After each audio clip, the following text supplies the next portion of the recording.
and today we're going to look at the squat pattern or squat movement.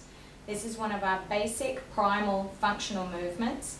And if you think about it, it's something you do all day long when sitting on the chair, getting in your car, or even sitting on the toilet.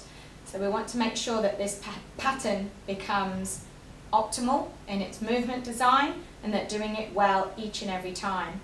We also want to provide the body with some variation. So if for once you were sitting, or let's say coming into a restaurant chair in this direction, you also have good patterning that way as well.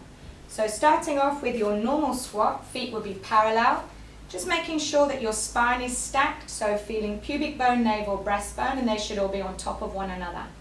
We're going to start with a pivot through the hip bones and then continue into what we call triple flexion, so it's a bend of the hip, knee and ankle, and then come up again. So from side on, we're stacked, pivot around the hips, and then come into a squat, and then come up again. We just want to avoid losing spinal control or tucking the pelvis under when we're squatting. This is very common, especially when going to sit on a chair, but then you will end up in a flexed or human peanut position sitting down on your chair, which is then going to lead to further injury. So we can practice our squats with our nice long straight spine. We can maybe even do some small holds at the bottom. The other thing you want to check for is that your knees, shins and feet are all tracking in a similar direction. Doesn't matter if your knees come in slightly towards your first toe, and you definitely want to feel your feet opening as you squat. You don't want to have a blocked foot. Looking then at variations, so we can challenge the pelvis and hip complex. We have a wide squat in parallel.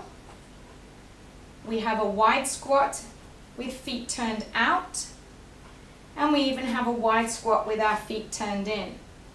So all of these affect the hip and pelvic complex differently. We can do our squats in a narrow fashion.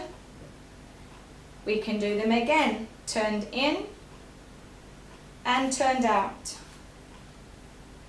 Same things apply. We want the pelvis to always do the same thing. So it's just going to tilt forwards and then come back up again. We always want to feel the feet open and spread, and we want to keep the knees tracking over the feet, somewhere within the confines of the foot. We can also work with our feet in an offset fashion. So our right foot might be forwards as we squat, or the left foot might be forwards as we squat. This again feeds different information up the legs, feeding different information into the hips. We can then add, if we want to, some rotation. So as we squat, we can reach around and come up. Note now, as I squat and twist, again, my knees and hips are going in the same direction. So my whole rotation is this way. I then need to have a foot that is able to open and pronate, and another foot that is capable of supination. So you may need to look into this in a little bit more detail before you come into these squats. We can also add squats with a side driver. So that you can lean with this arm, or you can have a side driver with the arm over the top. We can also then add our arms to encourage a low squat or a high squat. Another squat variation we're after is the low aster-grass squat. So can we come all the way down and then all the way up again? So again, this is testing our flexibility and mobility.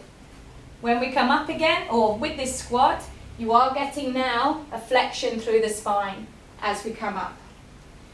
So remember, this is a huge variation pattern now from our basic squat through to our advanced low squat to the floor. Take your time doing each one of these and enjoy feeding some variability of movement into your hip and pelvic complex. See you soon.